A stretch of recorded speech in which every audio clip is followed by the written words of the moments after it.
Welcome to Charge Forward Coaching, the podcast for committed athletes and individuals who want to achieve more on and off the field.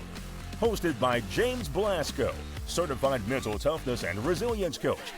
You'll gain insights and inspiration from elite athletes, coaches, and others who know what it takes to excel. Are you ready to go to the next level? Then tune in, get inspired, and let's charge forward. Now here's your host, James Blasco. Hello and welcome to another episode of the Charge Forward Coaching Podcast. I'm your host, James Blasco. You know, on this program, we talk about mental toughness and specifically the 4 C's of mental toughness: control, commitment, challenge, and confidence. And we like to focus on athletics and athletes, but we talk about other areas of life too, where mental toughness obviously is super important. And today we have a great guest that covers all the bases. Joe Giddens, who is currently the head coach of Mainland High School down here in Daytona Beach, Florida, their basketball team. He's also a graduate of Mainland High School, where he won 2 state championships, 95 and 96. That's kind of a big deal in any state, but especially in Florida. He's also the best friends with Vince Carter, so we're going to dive into that.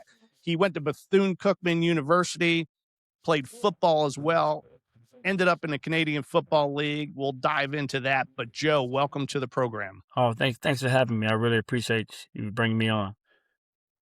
Yeah, no doubt. So I guess we'll just start with the basics. Just give us a little bit of your history, your athletic history, and how you ended up at Mainland High School coaching basketball there. Well, I went to Mainland High School in the 90s, played football and basketball here.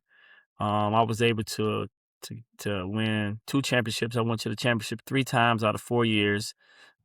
Came back, my jersey retired here. I worked at Spruce Creek for 15 years, and I've been at Mainland the last 9 years.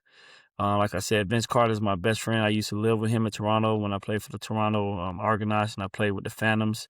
There's another arena team up in Canada. It's been a journey. I come from poverty. I come from projects. I'm a project here where poverty was big, and I was able to have mental toughness and get out of that. And for me to be able to where I'm at now, to be the head coach at the high school where I went, and get a chance to change some lives, it's priceless. This moment is priceless to be here.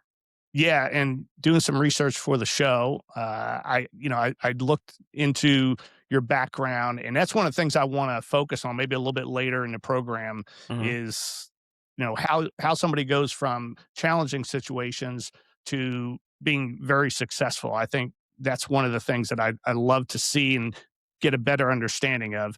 But before we go there, you do such a good job working with young athletes. And I know there's probably athletes you work with that are really good and skilled and talented and kind of have that natural ability, and then others that aren't, but they end up doing really well. How do you go about coaching a young athlete, whether they're a superstar or somebody who's just starting out? Well, to be honest, if you try to coach the sport, I don't try to coach the sport. I'm a life coach. I think me teaching them more life skills helps them longer, because the basketball is going to stop bouncing at some point.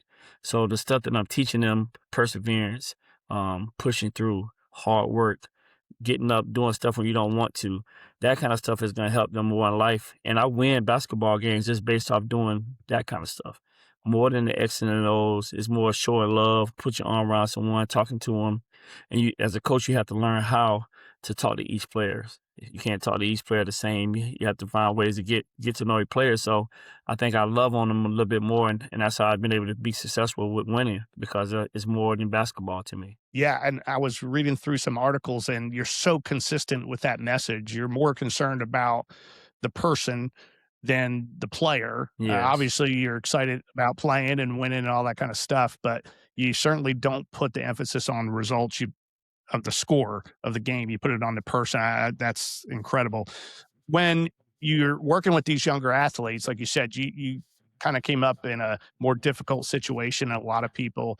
Do you find other kids in the same situation, and how do you work with those individuals? Well, when I worked at Spruce Creek for 15 years, I didn't have as many kids in the same situation I was because it was a little different environment. But coming back here the last 9 years, I've seen several kids that was me.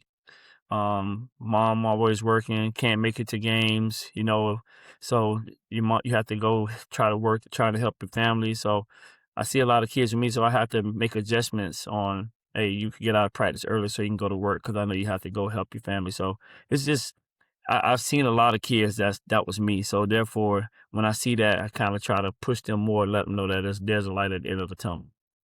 And when those kids, not just those kids, but all young people, they're going through a lot of different stages and Hmm. things in their life at that time. And for me, emotional control is such a big component of being a really good competitor and a good human being Hmm. and a good adult as you grow up. How do you help them with that? I teach. Especially if they're having a rough game or rough patch. How do you work with that? Well, most of the part, it's about discipline to me. Being able to have discipline on the court, off the court, is going to help you be successful no matter what. As far as eating right, working out, or not skipping class, trying to not going to school, or whatever the case may be, you have to be disciplined. And if I can teach them about discipline, so now when they do have an opportunity to go to college, I'm not going to be worried about them skipping school or skipping class because they've been trained to be disciplined throughout the time that they're here with me. So my thing, like I said, is more discipline that I'm trying to teach. And that discipline, obviously, they have to make a commitment. How do you align the team's goals, the individual's goals, and like you said, keep or create that discipline so they can achieve both? Well, to me, team goals and individual goals are separate, of course. Um, this is my thing. I'm not really concerned about the goals of the individual. That comes with discipline when you're doing this. Because I have some kids that get up every morning at 4 or 5 o'clock in the morning and putting up shots. That's self-discipline. Then I have certain, Yep. like, character who you are when no one's watching. So I always talk to my players about, are you working out when I'm not around? Are you only working out when I'm here? If you're only working out when I'm here, then you're gonna have a hard time being successful in life. Like I just said, characters who you are when no one's watching. So you got to continue to do things when no one else is watching. If you want to be celebrated amongst crowd, you have to work in silence. So that's some of the stuff I kind of try to push. I know this year, unfortunately, your team got cut a little short in the playoffs, Hmm. but I was reading the article, and after the game, you said a lot of impressive things that stood out to me. And number one, you were super proud because this was a young team. You had a lot of turnover, I guess, and you were trying to, get them just to gel as a Right. team. And here you got them almost to the championship game.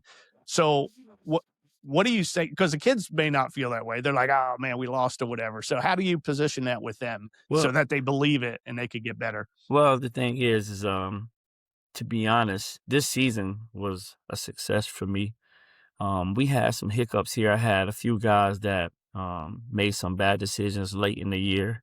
That was seniors on a game day at a district championship, and me as a coach got backfired. A lot of people was mad at me for benching two starters. That was like my second and third leading scorer.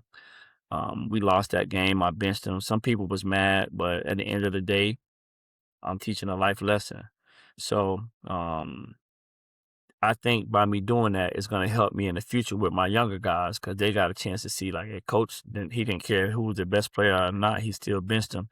So, but moving forward, I don't have to worry about the discipline part of that part of my team. And I think the young guys are going to come in. And the young guys are hungry because when you have success and I've been to the Final Four 3 times as a player, 2 times as a coach, and I was 1 game from the Final Four, 6 times as a coach. So I've been there so much. So now every year the preparation is the same, and the kids coming here, they want to be here because they want the opportunity. So they know when you come here, you have to compete. I call it the jungle. You can't come in the jungle if you're not born and raised in the jungle. It's hard to move to the jungle because you're not gonna be used to the surroundings. But any animal that's brought up in the jungle, they can adapt.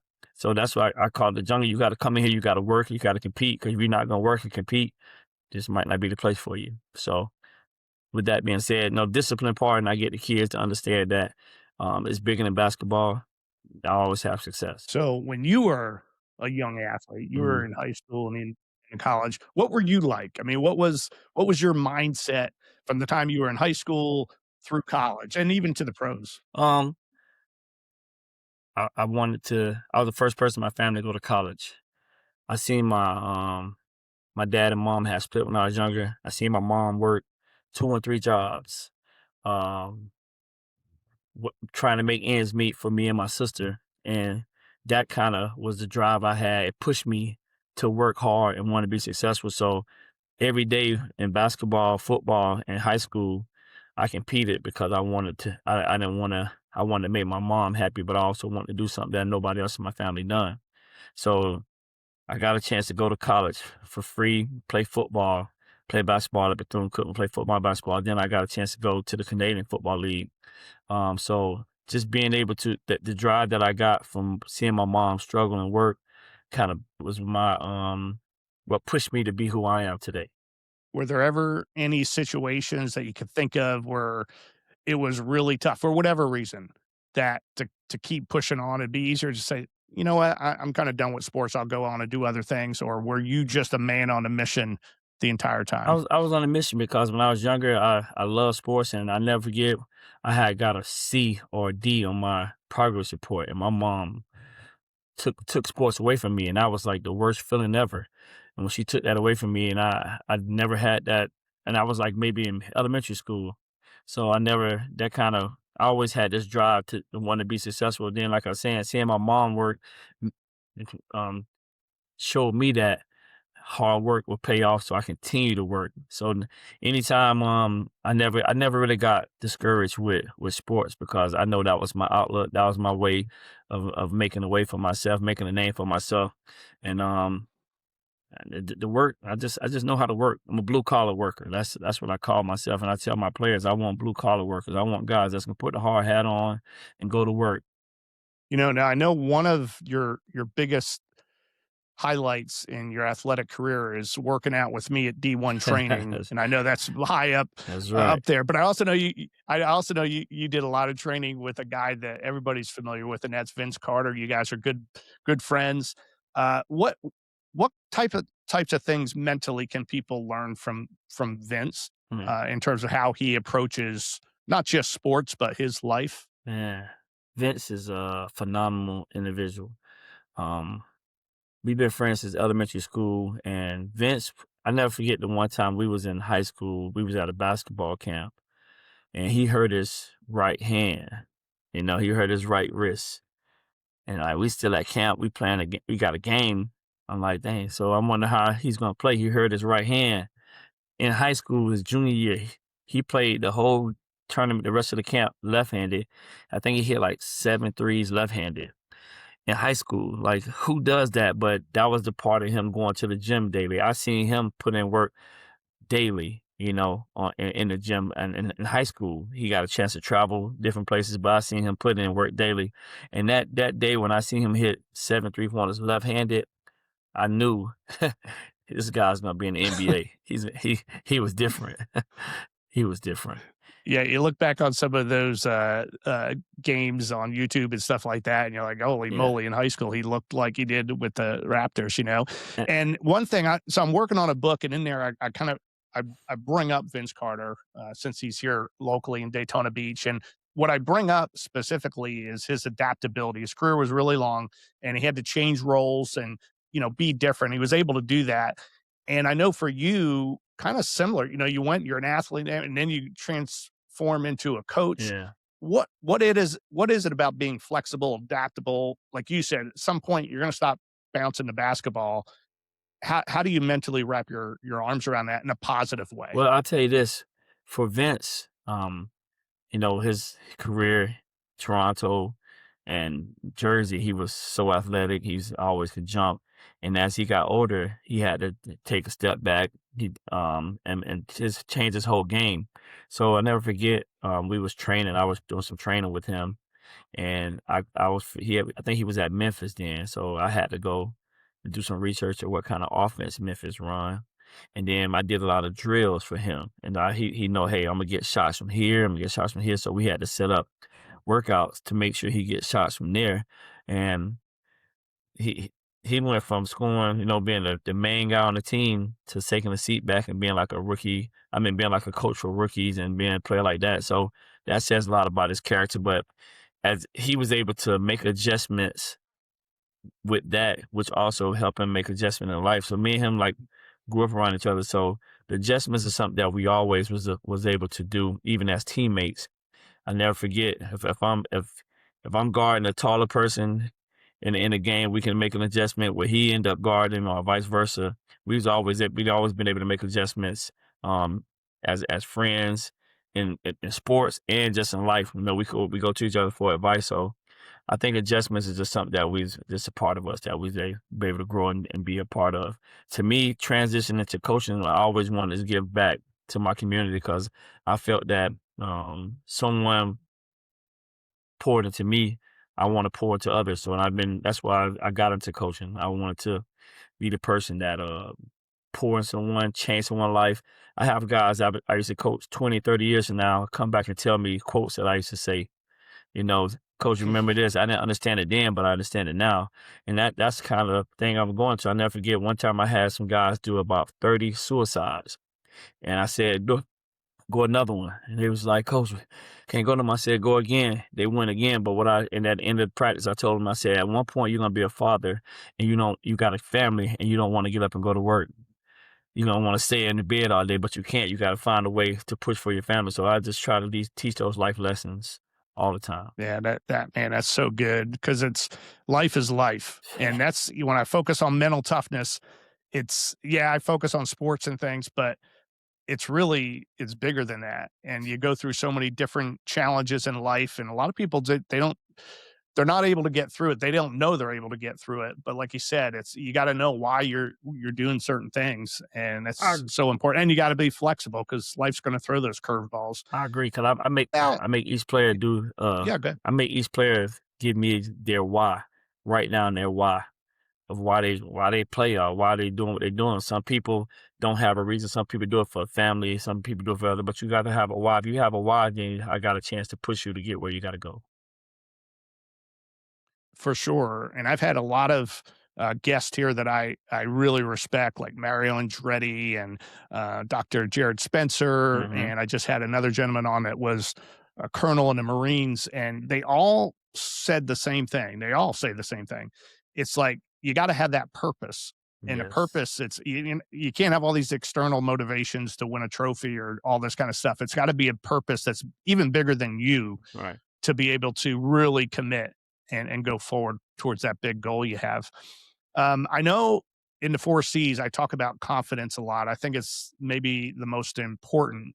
And there's kind of 2 areas of confidence. There's what we call interpersonal confidence, like how you relate to others and, kind of stick up for yourself and be able to speak up and engage. But there's also confidence in abilities. And that is when you go out and it's game time, it's a state championship, that you believe you can compete. How do you help young athletes get to that point where not cocky, but they are confident that they have the abilities to compete with anybody? Well, I think just pouring into them. And when they do fail, show them other ways they can succeed and continue to pour in them even when they fail. Because in order to win, you got to lose. So when you learn how to lose, you can always learn how to fix it to become better. So I'm always feel that you're never out of it. It's always time to push through. So and then it goes back to life lessons too. So I think that the more that I can convince them and push them, even when they fail, continue to be positive, I think it helps them in the long term. Who was your idol growing up? I mean, who was your sports idol or Mm. whoever that? Well, mine was Earl Campbell. I loved Earl Campbell, man, with the Houston Oilers. They're the Tennessee Titans now for all you young people, but Earl Campbell, man, was my guy. So who was yours? Who did you kind of look up to? Well, I really didn't have a sports guy. My idol was my mom. Just to see her work. You know, she drove bus for 30 plus years. You know, she drove bus driver. She did nursing. I worked at a nursing home, so it's like I got a chance to see her really work. To me, that kind of pushed me to want to just be better and be and work for her because I seen her struggle to try to make ends meet for us. So that was just the person I kind of looked up to and wanted to be, um, and wanted to make happy. If I can make her happy, I was good. No, I'm also a Jordan fan. I'm Michael Jordan, but yeah, Yeah. Well, that makes perfect sense, and to have somebody like that right at your side is no mhm, wonder you were super successful in everything that you were doing.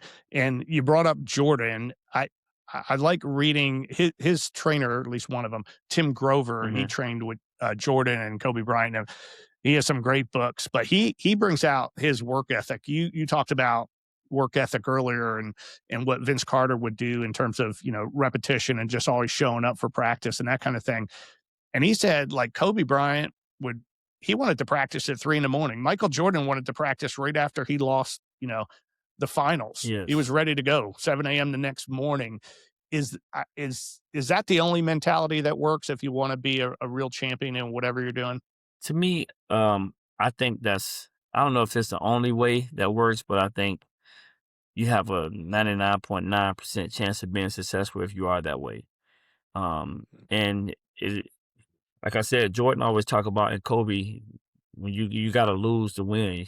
You learn how to if you learn how to lose, when you lose, you learn how to win. So to me, that their mentality is, if you're like that, I think you're gonna be successful not just in sports, but you'll be successful in life.